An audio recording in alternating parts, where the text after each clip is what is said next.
Mayong adlaw katawhan sa Dios sa Archdiocese sa Uzami sa ngalan sa atong talahuron nga Arsobispo Archbishop Martin Sarmiento Humua Didi ug sa kahugpungan sa mga kaparian sa tibuok lokal nga simbahan dinhi sa Uzamis, pinanguluhan sa atuang Vicar General Monsignor Maximino Boy Naron Jr., sa atuang Chancellor, at the same time atong Economos Father Juniber Ruma, sa atuang Presbyteral Council President Father Lane Serino, gikan dinhi sa Immaculada Conception Mission Station sa Concepcion, Misamis Occidental. Kini na usab si Father Jesse Langgam, magahatod kaninyo sa pamalandong karong adlaw. Adlaw karon nga Martes, sulod sa ikakawhaag upat nga semana, sulod sa tuig sa kalendaryo sa atong simbahan, Setyembre 19, 2023. Ang ebanghelyo nga atong pamalandungan karong adlaw mga igsuon, atong kutluon gikan sa ebanghelyo sumala ni San Lucas.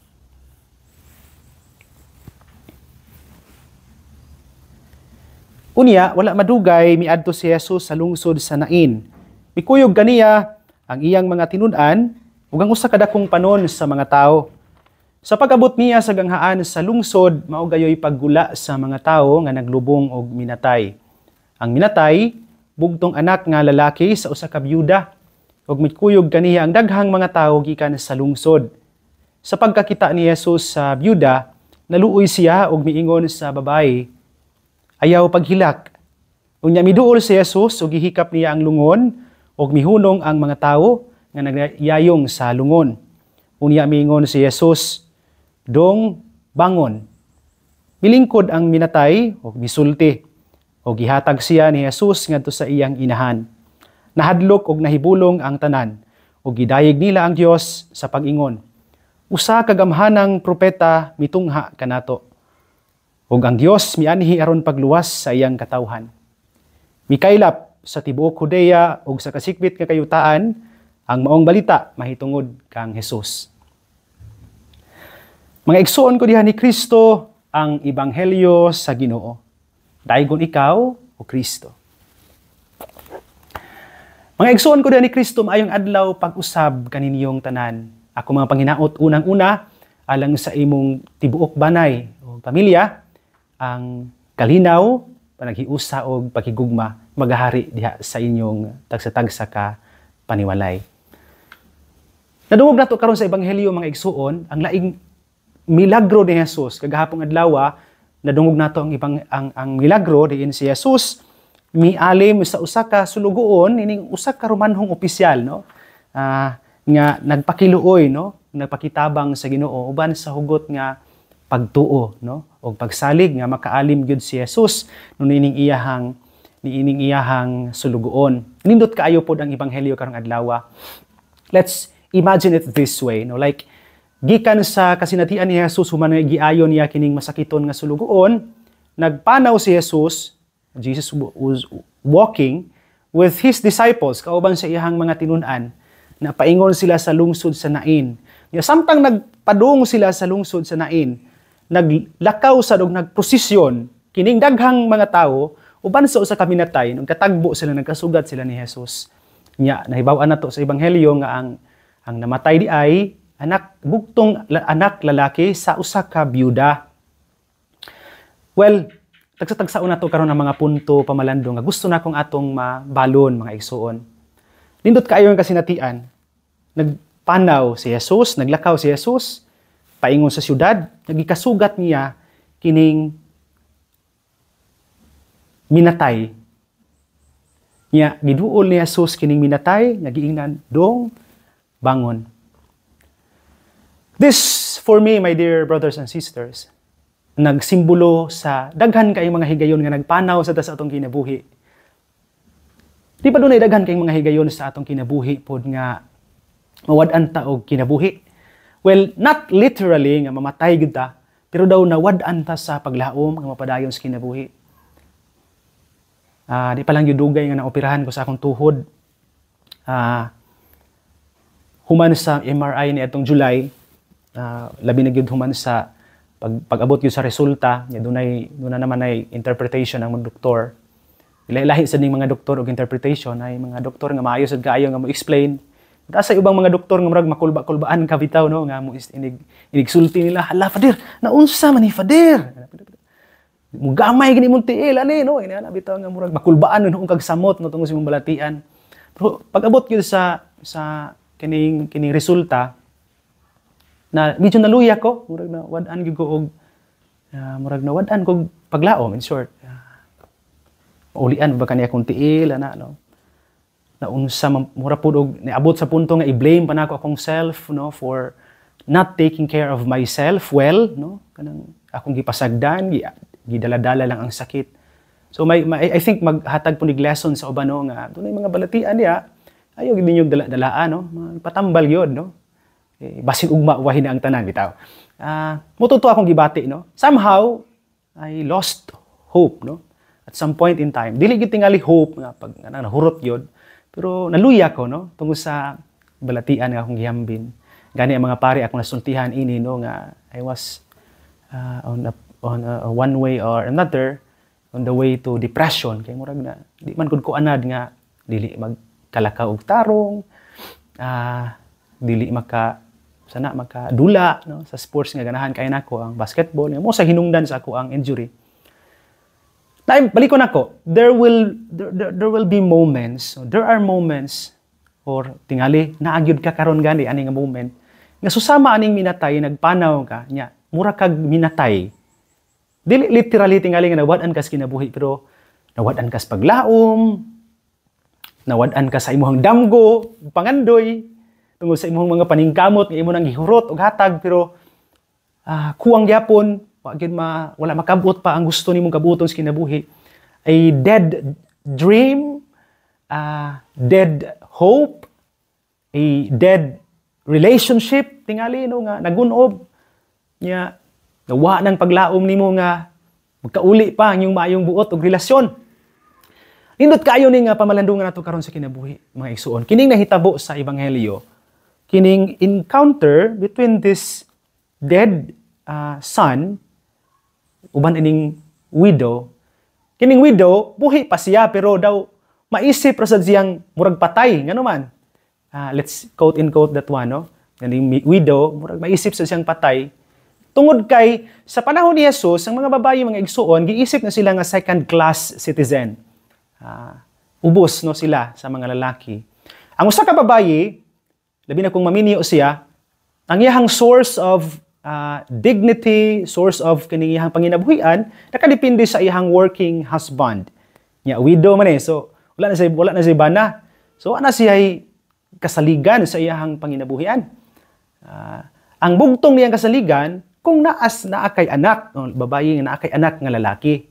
Nya nasad si anak nga lalaki karon bugtong anak lalaki namatay pod. So again, naasad si kining babaye, kining widow, naasad siya sa state wherein she is alive, but as if she is dead, no, because of losing that one person who could have kanang pwede unta niyang masaligan sa iyahang panginabuhian, ang iyang anak. So muna nahitabo ro, no? Dunay namatay physically, dunay namatay dili physically pero namatay tungod kay nawad-an sa paglaom.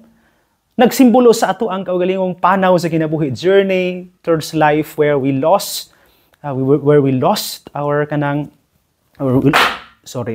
where we lose kanang our hope, sometimes our dreams no ato pangandoy tungod kay magmawad-an tas paglaom nga makabot pa nato, or maybe our relationships no ubang mga tao tungod kay nawad-an tag paglaom nga magkauli pa inyong maayong buot. Pero ni si Jesus that would remind us that no matter how many times in our lives nga daw makunhod ang atong kinabuhi, umawad-an tag kinabuhi, mawad-an tag paglaom, ang atong mga damgo, atong mga pangandoy sa kinabuhi. Dili na ito makabot tungod sa atong tungod sa mga kasinatian, atong masinati sa kinabuhi, nga dili na ito damhon, no? Unexpected in the journey sa panaw, nga daw makapawas atong paglaom. Always remember this. Naaragyo na panahon sa kinabuhi nato nga bisan pa mawad-an ta o mamatay ta no quote in quote panahon tas Ginoo. Please take note of that. Pangitaa siya sugata sa panaw sa kinabuhi. Ako bitaw no, bisag nawatan ko paglao, malipay ko kaayo tungod kay wag ko pasagdi pod sa Ginoo by sending to me my family, unang-una na kong pamilya, ang mga pare, no? Dabi na gid ang obispo. Thankful kay ko sa tong archbishop, no, kay siya gud ang mura ba og nipabati nako nga I'm not alone in the journey, no? You may lose sight of hope, of healing, pero ay kabalakan na arami, no? Plus mga pare pag yun nga tudo kay sa ilang suporta. Salamat kayo, Bishop, no? Sorry, emotional ko sa pamalandong. Pero muna akong kasinatian, no, nga somehow konektado kayo sa Ebanghelyo karon, no? Again, balik ko na ko, in the journey of life, naagid din mga higayon sa panahon sa kinabuhi nga wala ang tagbaglaom, murag mamatay ta ba, no? We lose life. Not physically, pero tungkol sa mga daghan kayo mga failures, no? A dead hope, a dead dream, no? Pangandoy. Maybe a dead kanang relationship na tungkol kay wala na hope. Pero again, balik ko na ko. Some point in time, God will kanang banahon kaniya, dasigon kaniya, pinagi sa mga tao nga sa iyong palibot. So please, my dear brothers and sisters, remember this. Ayaw og kawaha sa imuhang pagsalig sa Ginoo. Mamatay man ang paglaom, ayaw kalimot nga banhawon ka sa Ginoo. Ingnon ra sa daw niya dong, bangon. Murag mo ko na giingon sa Ginoo na akong pa, dong, bangon. So na ako karon sa moment of recovery, no? So gahapon, Lunes, dito ko sa doktor niya.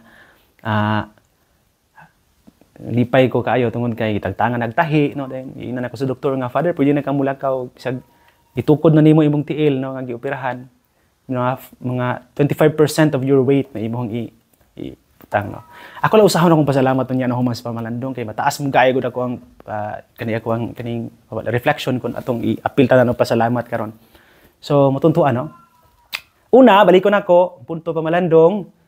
Remember, nga bisan sa kadaghan sa mga higayon nga mawad-an tag kinabuhi, tungod sa mga kasinatian nga makapatay sa tao, magkapatay sa paglaom, sa pangandoy, remember, trust in God, nga naa siya, aron mo banhaw nimo. Bangon. Dead relationship, bang. Ayaw kawa sa paglaom. Wag kawa sa pagsalig sa Ginoo nga tabangan kaniyang mabalik ang maong relasyon. Pangandoy, isalig sa Ginoo. Isalig ni isango niya. Basin di ay bangunon ka sa Ginoo. Niya nang maong pangandoy, usalaing pangandoy, ulaing pangandoy nga masaom sa pangandoy sa Ginoo para sa imong kinabuhi. Hinaoton ta. Ay kaduha og katapusan, makita sa nato dinhi karon in what Jesus did, kung unsay kasing-kasing sa Ginoo. Nahug man akong nahug ako ang magsimba, no. Nindot kaayo nga atong pamalandungan kining part diin si Jesus, pagkakita gyud niya sa byuda, naluoy siya ug miingon sa babayi, ayaw paghilak. Ug miduol si Jesus ug gihikap niya ang lungon. Sa English nga translation, ang gigamit dito nga translation sa English, his heart was moved, no, with pity, no, yang kasing-kasing ni Jesus natandog, no, sa kaluoy. But pasabot, nakakita si Jesus, dili lang kay kaluoy, yun ang iyang translation, kaluoy ra man gud dinhi, naluoy si Jesus, miingon sa babaye. But then there's something more, no, more than naluoy si Jesus. There's something more than pity or mercy. Gitawag ni sa laing pinulungan og compassion. It arises from the heart of God itself. Mabita ni nga dunay pulong St. Francis nga nagkanayon, God is mercy and compassion. Ang Dios kaluoy ug puangod kayod, no. Makita nato dinhi karon ang katinuod niya ng maong pulong. God is mercy and compassion. His heart was moved with pity. Ang iyang kasing-kasing natandog kayod. Ang iyang kasing-kasing. So mailhan nato dinhi karon nga ang kasing-kasing sa Dios walay lain nga gibati alang nato, compassion, puangod, no, para nato. Nga iya gyud ang gipabati ngadto sa babayi, o ngadto sa mga tao nga nagtan-aw, nagkig-uban sa babae.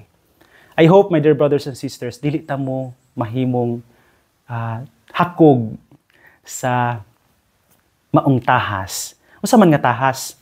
Remember that our hearts as well, tungod kay hinimo utas Ginoo no gikan sa iyang dagway ug kasamahan. Putosabot nga ato mga kasing-kasing sama untas kasing-kasing sa Ginoo. So that many other individuals may feel alive because of our compassion. Kana bang tungod sa ato ang pagkamaluluyon, tungod sa ato ang pagkamapuanguron, kabaw mo pa ambit sa grasya sa Ginoo. Daghan pang mga tao ang madasig ug mabuhi pag-usab. Mubangon gikan sa ilahang kamatayon, quote and quote. Daghan pang mga tao nga tungod sa ato ang kasing-kasing asama sa Dios, kasing-kasing nga mabination sa mga panginahanglan sa uban, makabaton og kadasig ang uban. Makabaton og kinabuhi ang uban. Mabago ang ilahang paglaom, mabago ang ilahang paningkamot sa kinabuhi. Duha to ha. Dili na kanako dugangan aron di na kay taas. Una, balik ko nako sa atong journey na may mga panahon sa atong kinabuhi nga mawad-an tag kinabuhi. Because of a dead relationship, a dead dream, or maybe dead hope. Remember that God will come to you. Remember that. Aron banhawon ka. Gamit ang mga tao sa atong palibot. Ikaduha, basig ikaw po ang gigamit sa Ginoo para makapabanhaw sa uban, gikan sa ilahang kamatayon, quote and quote. So, ayaw paghinakog nga ipaambit ang imong kasing-kasing ngadto sa uban. By being compassionate, by being helpful, by being mindful of your words ngadto sa uban. Basin og mao nay paagi nagigamit ka sa Dios aron mahimong kabanhawan sa uban. Hinawot pa unta. Mga igsoon ko na ni Kristo dinhi na lang kukutob, no. Again, akong iusa dinhi akong pasalamat. Wala pa ko mauliig yun, no, completely. I'm still on the path to recovery. Pero salamat kaayo, unang-una akong pasalamat gyud kang Archbishop Martin Humuad nga mo'y unang nidasig na ko gyud nga paupira pads, no. Dili ka na biyaan, tabangan ka namo. Salamat ko sa mga kaparian, no? Labi na gyud sa maoy nagdasig na ako nga magpa MRI kay di maginunta ko magpa MRI pod, no, si Father Edgar Kanama, no, ang Paris priest sa Oroquieta, no. Salamat kayo pads, no. Dayon sa mga pari nga wag ko pasagdi po sa ospital. Pag abot ako sa ospital god nagkatawanan tungod kay abi man ako makauli ko dayon human sa operation o sa surgery mo nang wag ko idari dito, no, wag si ilisan o mo, no. Pagkaon ma mo pero is Father Diding yun, no, kanang maghihuna-hunaon pud kaayo nga pari igsuon, no. So salamat kay Father Diding, no, ang rector sa St. John Paul II College Seminary ug ang in charge sa ato ang Memorial Gardens, no. Salamat kay Father Diding, no, sa imuhang pagka gikan ta na, no, wakoy kwarta go, no, kay allowance palitan ko niyag tambal giplaster ta dito sa ospital, no. The first time maguna ko nipud nga na-admit, no, so munang murag something unforgettable na ko digan nga kasi natian. So salamat kayo, no, Archbishop Martin, kang Father Edgar Kanama, kang Father Diding Aguilar, no. Palitan ko niyag pagkaon, no, mga kuno na lipay ra mura pud na makabuhi bitaw gid makadasig nga part. Palitan ko niya og crutches, no, kay for 1 month I have to be walking with crutches, no, napagani ang brace kay di pa pud itangtangon. Salamat kayo, no, Father Juven Lustre pud na nga niduaw pud nako didto, no, sa mga kaparian nga nagpaabot sa ilahan. Tanan gid nga mga di kanay maisong ng mga pare, di ko kabiyaan kung muduo lang kanila pud nga. Salamat kaayo ninyo. Dayon sa mga nagpaabot sa ilahang mga mensahe, no, salamat kaayo ninyo. Dili na nako maisa-isa, no, ang mga listeners nato sa Pamalandong tingala, no, nga wain taon taga himo sa Pamalandong miaging simana. Salamat kayo. Ya, pasalamatan sa nago akong parents, no, nga wagid pug ko biyae dinhi sa kumbento sa parokya. Sila may akong kanang go-to persons yun, no, kay lisod kayo gining di ta kalakaw og sakto, di ta ka CR og sakto, no, kanang lisod kayo. Pero naa si Mama Jima, og si Papa Victor, salamat kayo. Napud akong manghod, no, si Dudong Jeric, salamat kayo ninyo. Yes, sa mga niduaw na ko dinhi sa Concepcion, okay, naam sige niduaw na ko dinhi bisan og kanang layo na biyang tani, pero naagi nanganhi dinhi akong pasalamat no kang Ma'am Concepcion Tagalugi, no, ato ang principal ya sa City High no sa Uzamis City High School. No, salamat kay Ma'am. Uban sa mga kauban kay Ma'am Beth katong uban no ako kaila no pero salamat kay upat sila gabuk nganhi nya. Idalhan ko nila pod nganhi og tela no. Ako na gani imo og ano gani no sutana na gani dita. Imo on tingali na munig kaning sani tablecloth no sa altar cloth no sa simbahan. Dayon sa pamilya Estose no nga dianhi po dinhi ni paabot sa ilahang ni duaw niya ang pundok po sa Couples for Christ no nga ni anhi gid dinhi kay aron na timing buto nga naa sila itok dinhi niya ni apil sad sila duaw nang ko no di bisita sa sila. Salamat kay ninyo no ninyong tanan nga nagpaabot sa inyong mga panginaot no alang nagko no sa ang tanan no nagkapadugang sa ago ang kadasig nga maningkamot nga maulian aron nga makabalik no sa pagpangalagad no nya nakabalik na sad ko karon sa pamalandong. So hopefully padayon tano nga mohimo nining mao nga tahas no nga gisangon sa arsobispo nato no. Salamat kaayo ninyo. Salamat sa mga kanunay nagsunod ining programa no sa mga walay puas nga nagsunod ining programa uban namuluhan ni Archbishop Martin Homoa datong arsobispo. Salamat sad kaayo ni sa mga nipuli nako atong miaging semana no labi na gyud kang Father Andil Baran nga mao nipuli nako sa Martes no kang Father Jerry Lawrence Tautuan nga may nipuri nako anatong Huwebes ug kang Father Sir Minard Pangilinan anatong Sabado no sila mao ni hulip sa ako ang tahas no sulod sa tulo ka mga adlaw. Salamat kaayo ninyo no mga pads no mga igsuon to mga kaparian.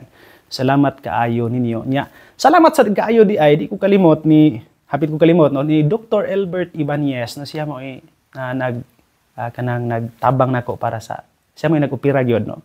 Nya makadasig pud no kaayo ang iyang mga encouragement no. Father dili mabalaka no makaapil lagi ka sa kuan makalakaw ra ka sa kining umaabot nga pilgrimage karong November po no ingon sa nako no. Murang kadasig makapabuhi ra gud ba sa kalag ug sa dugo no ang mga pulong no nga ilang gibungat. Salamat kaayo ninyong tanan no. Again dili mahimong posible ang kining tanan no ako ang pagpaningkamot no kun wala ang inyong makadasig nga mga pagampo og pulong. Salamat kaayo ninyo. Kung pasalamat personal pod no sa pamilya ni Nanay Helen Novo and family, kang Dr. Lady ug Kuya Alden Perez and family, salamat kaayo. Kang Tatay Ben ug Nanay Rafael Estosi and family, salamat no. Sa pamilya ni Tito Nick ug Mami Nim Fasitaka, salamat kaayo. Kang Rodel ug Emma Lamilio and family, salamat. No?